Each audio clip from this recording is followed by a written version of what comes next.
तो hello guys, स्वागत है यार A7 एजुकेशन के अंदर, है ना। और देखो अपन पढ़ रहे हैं मतलब जियो टेक्निकल इंजीनियरिंग, जिसको सोइल मैकेनिक्स एंड फाउंडेशन में भी बोलते हैं। एक चैप्टर फाउंडेशन वाला अलग हो जाता है। सोइल मैकेनिक्स मतलब सोइल का मैकेनिक कैसे बिहेव कर रही है, अपने क्या जरूरत है पढ़ने की सब्जेक्ट को। तो अपन स्टार्टिंग में पढ़ लिए थे, जिसमें अपन ने वाटर कंटेंट पढ़ा था, वॉइड रेशो पढ़ा था, और रिलेशनशिप पढ़ी थी वॉइड रेशो और पोरोसिटी की। और एक कंटेंट पढ़ लिए थे। कौन सा कंटेंट पढ़ा था अपन ने? परसेंटेज एयर वॉइड पढ़ा था, और उसके न्यूमेरिकल कर लिए थे। अब अपन बाकी के और रिलेशनशिप भी पढ़ेंगे आज। ये वीडियो अपन डाल रहे हैं, और उसके बाद एक लास्ट में जब एक चैप्टर पूरा कंप्लीट हो जाएगा ना, तो पूरी समरी के साथ पूरे के पूरी जितना अपन ने अब तक पढ़ा है वो चीज़ डाल देंगे। और आज का जो वीडियो है उसमें इम्पोर्टेंट ये है कि आज मैं आपको बताने वाला हूँ कि गामा और डेंसिटी, मतलब यूनिट वेट और डेंसिटी में क्या फ़र्क है, और उसको कितनी अच्छी तरह अपन समझ सकते हैं। तो पहले अपन एयर कंटेंट की बात करते हैं। देखो क्या होता है air content. The air content is defined as the ratio of the volume of the air to the volume of a void। मतलब इसमें रेशो की बात कर रहे हैं कि volume of air upon volume of void. तो ये एयर कंटेंट को अपन परसेंटेज में ही रिप्रेजेंट करते हैं। मतलब ये करने के बाद आप मल्टीप्लाई बाय 100 कर दोगे। क्या कर दोगे? ये फॉर्मूला यूज करने के बाद मल्टीप्लाई बाय 100 कर दोगे तो आपका परसेंटेज में आंसर आ जाएगा। ये तो बहुत सिंपल सी चीज़ है, कोई प्रॉब्लम नहीं है। कि air content is defined as the ratio of the volume of air to the volume of a void. अब अपन ने एक करा था परसेंटेज एयर वॉइड, या परसेंटेज एयर कंटेंट करा था, जिसको एन से रिप्रेजेंट करा था। याद होगा आपको। अगर याद नहीं है तो मैं आपको जरूर दिखाऊंगा वो। अब उसमें और इसमें क्या रिलेशनशिप है उसका भी मैं आपको देखो एक मस्त चीज़ बताता हूँ कि रिलेशनशिप बहुत सारी जगह आ जाती है। देखो अपन ने ये दूसरा पेज है, वाइंड अप कर दूंगा बाद में। परसेंटेज एयर वॉइड करा था कि it is the ratio of a volume of air to the total volume, मतलब टोटल वॉल्यूम ऑफ सोइल की बात करी थी यहाँ पर अपन ने। कि देखो जो वी लिखा था अपन ने टोटल वॉल्यूम ऑफ सोइल लिखा था, लेकिन और इसको देखो आप एयर कंटेंट को, तो volume of air upon volume of a void है, उधर था टोटल वॉल्यूम। तो अब देखो रिलेशनशिप अपन करें तो relationship between air content and degree of saturation की बात करते हैं। अपन ने दो रिलेशनशिप कर लिया अब तक। एक तो अपन ने करा पोरोसिटी का और वॉइड कंटेंट का, जिसका फॉर्मूला मैं यहाँ पर भी लिख देता हूँ। Eta is equal to eta upon 1 minus eta था, और नीटा के टर्म में था तो ईटा अपॉन 1 प्लस ईटा। अगर जैसे पोरोसिटी और वॉइड रेशो, जो इसका अपन ने पिछले वीडियो में क्या करा था, एक न्यूमेरिकल भी सोल्व करके देखा था इस फॉर्मूले से रिलेटेड। अब देखो रिलेशनशिप करते हैं अपन air content and degree of saturation का। तो एयर कंटेंट क्या होता है? Volume of air upon volume of a void, जो अपन ने ऊपर लिखी रखा है, ये फॉर्मूला है। और जो डिग्री ऑफ सेचुरेशन, जिसको एसआर से रिप्रेजेंट करते हैं, उसका फॉर्मूला होता है volume of a water upon volume of a void. मैंने पिछली बार भी पढ़ाया था, देखो कोई चेंज नहीं है। डिग्री ऑफ सेचुरेशन एस या एसआर से रिप्रेजेंट करते हैं volume of a water upon volume of a void. अब देखो अगर आप कुछ नोट करो, अगर अपन A C plus S R कर दें तो देखो volume of a air upon volume of a void plus volume of a water upon volume of a void. और volume of air plus volume of a water क्या होता है? देखो अगर मैंने इधर लिखा volume of air plus volume of water, तो ये इक्वल होता है वॉल्यूम ऑफ वॉइड के। तो volume of air plus volume water equal to volume of a void. तो इधर क्या हो गया? Volume of void is equal to 1 आ गया। तो A C plus S R is equal to 1। बहुत ही इंपॉर्टेंट एक रिलेशनशिप आ गई अपने पास। ये रिलेशनशिप बहुत ज़्यादा यूज आ जाती है कभी कभार, जब अपन को डिग्री ऑफ सेचुरेशन दे रखा हो।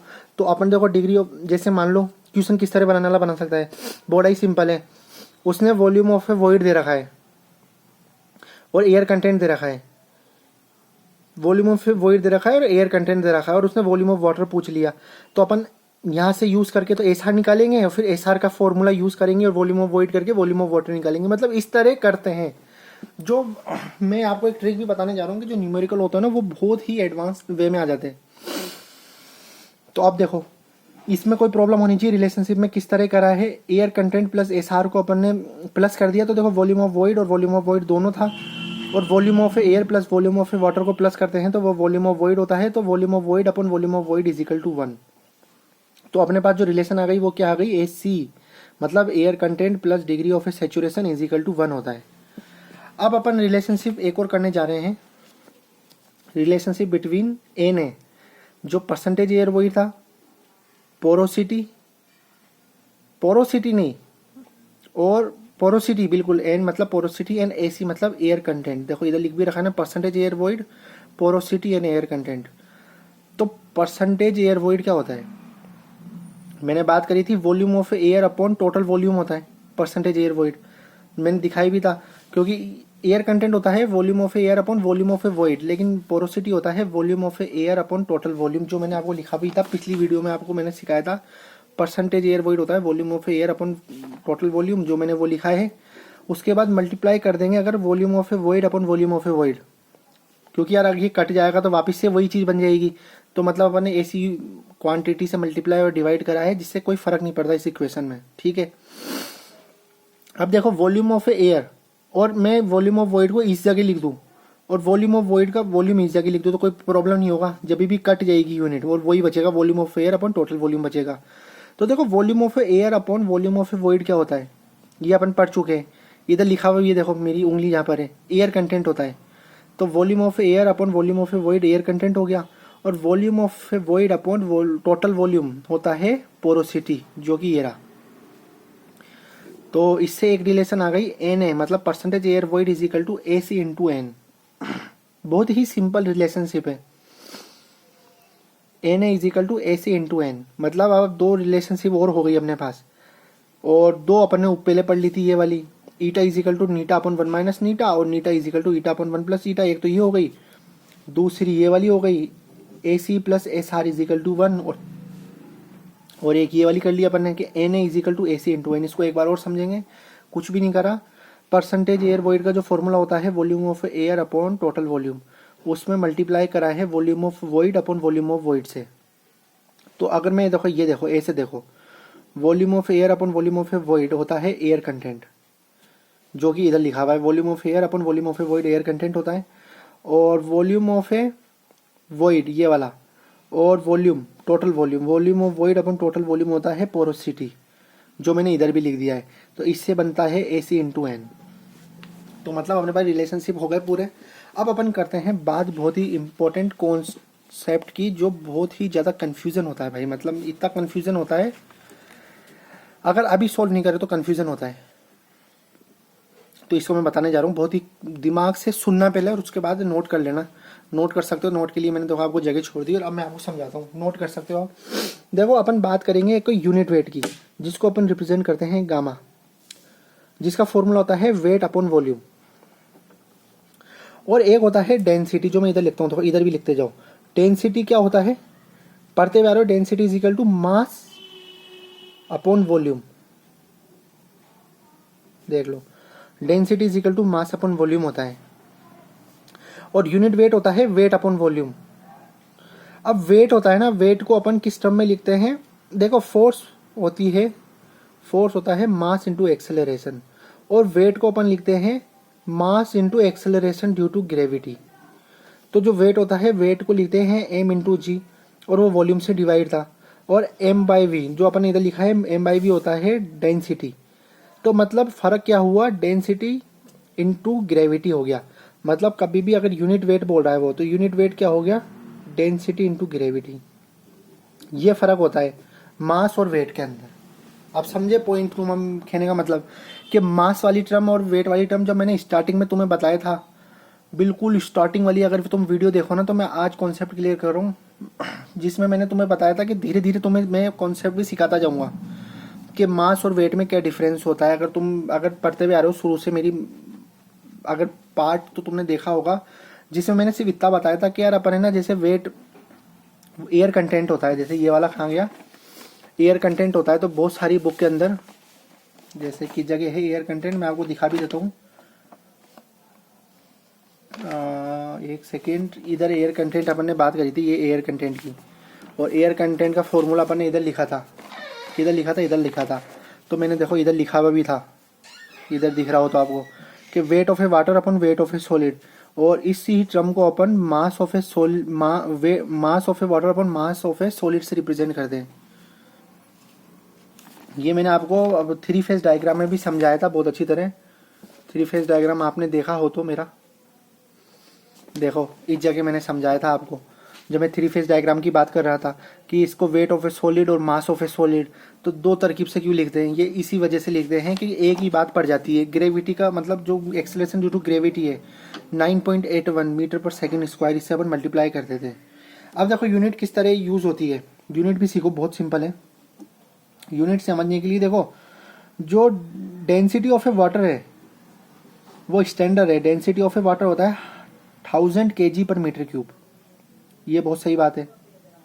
अब जैसे अपन गामा वाटर निकालते हैं ना, क्योंकि इस बुक के अंदर जैसे अपन फॉर्मूला आगे आएगा, जैसे स्पेसिफिक ग्रेविटी, तो उसमें फॉर्मूला होता है G+AC गामा W1+E। तो गामा W क्या होता है, unit weight of a water की बात करें अपन, गामा W ये है डेंसिटी ऑफ ए वाटर, ठीक है, डेंसिटी ऑफ वाटर।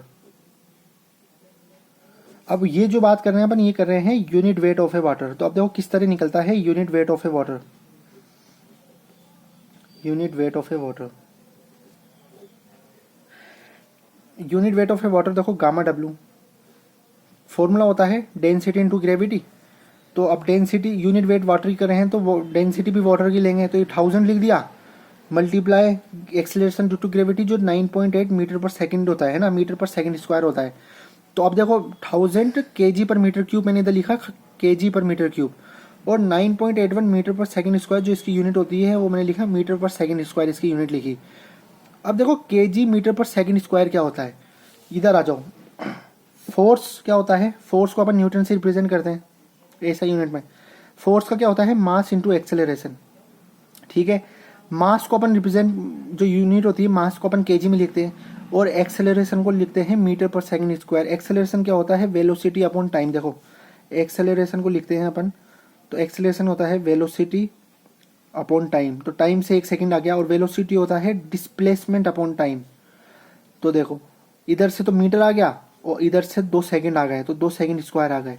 तो kg मीटर पर सेकंड स्क्वायर होती है, जो इसकी डायमेंशन की बात करते हैं अपन, तो kg मीटर पर सेकंड स्क्वायर। अब देखो kg मीटर पर सेकंड स्क्वायर इधर आ गई, तो ये तो बन गया न्यूटन यूनिट, ये न्यूटन बन गया। 1000 चल ही रहा था, तो 1000 को अपन किलो बोल सकते हैं। तो जो गामा वाटर आता है वो 9.81 किलो न्यूटन पर मीटर क्यूब इस तरह आता है। अब अपन ये जो गामा वाटर है ना 9.81 बहुत जगह यूज करेंगे, बहुत ज्यादा जगह यूज करेंगे, मतलब इसकी कोई लिमिटेशन नहीं है, अपन कहाँ यूज करेंगे पूरी, मतलब जियो टेक्निकल इंजीनियरिंग में बहुत जगह गामा वाटर 9.81 आएगा किलो न्यूटन पर मीटर क्यूब। तो किलो न्यूटन पर मीटर क्यूब किस तरह आया है ये अपन वापस से एक बार और समझ लेते हैं। देखो गामा होता है डेंसिटी इनटू वाटर, जो अपन ने इस तरह निकाला था। डेंसिटी गामा वाटर निकालेंगे तो डेंसिटी ऑफ वाटर पता होनी चाहिए, तो उसकी 1000 kg पर मीटर क्यूब होती है, और ग्रेविटी की होती है 9.81 मीटर पर सेकंड स्क्वायर। ये एक जगह लिख दिया, और जो डेंसिटी की जो यूनिट थी kg पर मीटर क्यूब वो मैंने इधर लिखी, और जो वो ग्रेविटी की थी मीटर पर सेकंड स्क्वायर उसको मैंने इधर लिखा। kg मीटर पर सेकंड स्क्वायर होती है न्यूटन, तो मैंने इसको न्यूटन लिख दिया।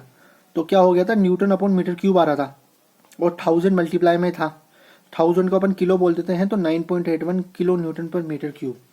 गामा वाटर का कॉन्सेप्ट क्लियर हो गया। ये बड़ा ही कॉन्सेप्ट था, बहुत ज़्यादा कन्फ्यूजन होता है, बताऊँ क्यों कन्फ्यूजन होता है। अब अगले पेज से तुम्हें कन्फ्यूजन अब दूर हो जाएगा मेरे हिसाब से, देख लो दूर अब होगा। क्यों होगा, क्योंकि मैंने तुम्हें पहले ही बता दी ये चीज़। अब देखो ये चीज़ आती है relationship between mass and weight, या यूनिट वेट एंड डेंसिटी में। तो स्टार्ट करते हैं अपन बहुत ही इंपॉर्टेंट मास एंड वेट के अंदर। देखो bulk density, bulk mass density या बल्क यूनिट वेट, इसे बोलते हैं वॉल्यूम मास रिलेशनशिप। देखो गामा का फॉर्मूला मैंने बताया, gamma is equal to weight by volume होता है। गामा को अपन डेंसिटी इनटू ग्रेविटी भी लिख सकते हैं, जो अपन ने पिछली 2 मिनट में बात करी थी, और weight is equal to mg होता है। अब देखो अपन बात करते हैं, धीरे धीरे करने जाते हैं, बल्क मास डेंसिटी की बात करते हैं। तो बल्क देखो इनमें 5 होते हैं, कौन कौन से होते हैं, bulk mass density, dry mass density, saturated mass density, और सबमर्ज मास डेंसिटी। सबमर्ज मतलब जो पानी के अंदर है, जिसमें बायोनेंट फोर्स लगता है और आर्किमिडीज प्रिंसिपल यूज होता है अपना। तो अपन इसी डेफिनेशन पढ़ते हैं और फॉर्मूला एक बार अपन देखते हैं। देखो the bulk mass density is defined as the total mass per unit total volume.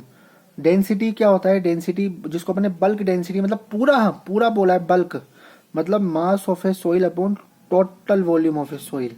Mass by volume, density mass by volume होता है, जिसकी unit KG per metre cube होती है। ठीक है, अब एक आता है bulk unit weight. Bulk unit weight भी वही होता है कि it is defined as the total weight per unit total volume. तो gamma is equal to weight by volume.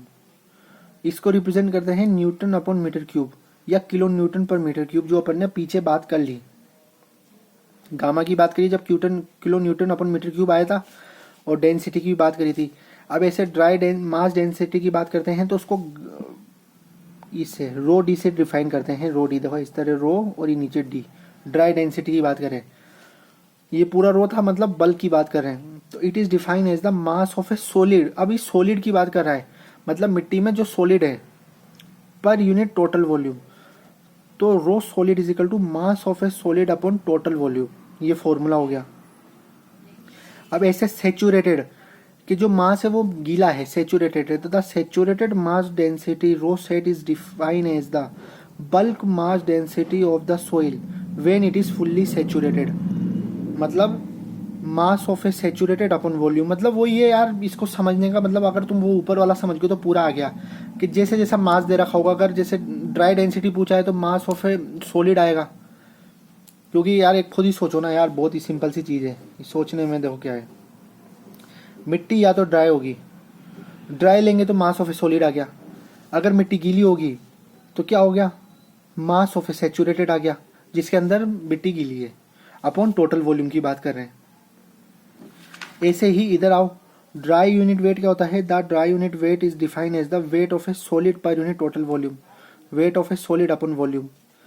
और सेचुरेटेड यूनिट वेट की बात करें, the saturated unit weight is the bulk unit weight when the soil is fully saturated. वही तो gamma sat is equal to W sat upon total volume. फिर उसके बाद आता है सबमर्ज यूनिट वेट। इसको निकालना सिखाऊंगा मैं, अभी तुम फॉर्मूला याद कर सकते हो। देखो सबमर्ज को याद करते हैं तो इसमें ये सिंबल लगा देते हैं, जैसे डेंसिटी के ऊपर ये लगा देते हैं तो ये सबमर्ज मास डेंसिटी, और जैसे बल्क यूनिट वेट में ये डैश लगा देंगे तो सबमर्ज यूनिट वेट। तो इसका फॉर्मूला होता है डेंसिटी का, सबमर्ज डेंसिटी का gamma sat minus gamma W. Gamma W वही है, और नहीं ये तो है रो डब्लू, ये है गामा डब्लू। गामा डब्लू और रो डब्लू वही है जो अपन ने पिछली बात करी थी 1000 और 9.81। तो कभी कभार सबमर्ज यूनिट वेट डायरेक्ट आ जाता है, तो सबमर्ज यूनिट वेट होता है gamma sat minus gamma W. अब न्यूमेरिकल करेंगे ना तो धीरे धीरे तुम्हारा और कॉन्सेप्ट क्लियर होता जाएगा, ये तो मैं डेफिनेटली कहता हूँ। तुम अगर ये समझते हुए जा रहे हो ना पूरा, क्योंकि इसमें बहुत कन्फ्यूजन हो जाती है यार आगे चलकर। और लास्ट फॉर्मूला आता है unit weight of a soil solid, जिसमें the unit weight of a solid is equal to the ratio of the weight of a solid to the volume of a solid. Gamma solid की बात करें तो weight of a solid upon volume of a solid की बात होती है, सही है। Gamma of a solid upon volume of a solid. ऊपर अपन वॉल्यूम टोटल वॉल्यूम की बात कर रहे थे हर जगह, तो मतलब वही फॉर्मूला, एक ही फॉर्मूला याद कर लो, उससे तुम खुद ही बना सकते हो। जैसे तुम्हें एक फॉर्मूला डेंसिटी की होती है, density is equal to mass upon volume, है ना। अब ड्राई की बात होगी तो एम डी आ जाएगा, सेचुरेटेड की होगी तो एम सेचुरेटेड आ जाएगा, और बल्क की होगी तो बल्क हो ही गया। ऐसे ही गामा क्या होता है, गामा होता है वेट अपॉन वॉल्यूम।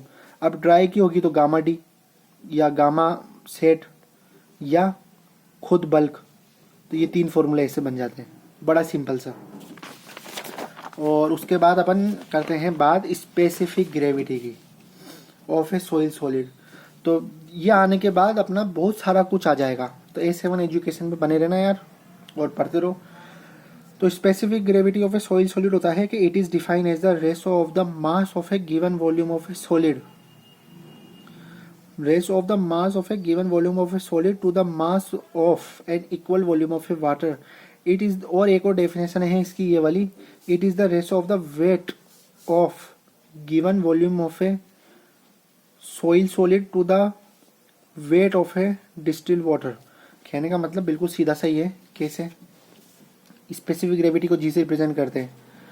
जी हो गया gamma solid upon gamma water. अच्छा, गामा सॉलिड और गामा वाटर है। अगर इसको अपन को डेंसिटी में लिखना हो तो अपन कैसे लिखते थे कि density of a solid into G, क्योंकि अपन ने यहाँ देखा था, क्या देखा था, गामा सॉलिड है तो density of a solid into G हो गया, इंटू स्मॉल जी की बात कर रहे हैं। क्योंकि अपन स्पेसिफिक ग्रेविटी की बात कर रहे हैं, gravity acceleration due to gravity वाला। और इधर अपन लिखेंगे गामा वाटर इंटू जी, तो ये जी से जी कट जाएगा, समझ रहे हो। तो क्या बन गया, gamma solid upon gamma water या density of a solid upon density of a water is equal to specific gravity निकाल देते हैं अपन। स्पेसिफिक ग्रेविटी इस तरह निकलती है कि मतलब जैसे जितना अमाउंट में सॉलिड है उतने ही अमाउंट में वॉल्यूम होना चाहिए। इसको मैं और डिफाइन करूंगा न्यूमेरिकल के साथ, न्यूमेरिकल करेंगे आगे और भी चीज़ आएगी। जैसे अपन बहुत सारे वाटर कंटेंट किस तरह निकालते हैं, बहुत सारे इक्विपमेंट आएंगे, उसमें और डिफाइन होगा धीरे धीरे। अभी तो ये सिंपल सी चीज़ थी, बहुत सिंपल सी बेसिक चीज़ सिखाई है मैंने तुम्हें अभी। तो बस यार आज बहुत सारा कुछ हो चुका है, 20 मिनट की वीडियो में मैंने बहुत कुछ सीखा है। इस फॉर्मूलों को एक जगह सब जगह लिख देंगे और न्यूमेरिकल करेंगे। न्यूमेरिकल के बाद देखो तुम्हें कितना क्लियर होता है, आगे के न्यूमेरिकल करेंगे, इसलिए चीज़ सिखाइए ये। अगर पसंद आए तो लाइक मारना, सब्सक्राइब मारना और आगे मिलते हैं अगली वीडियो में।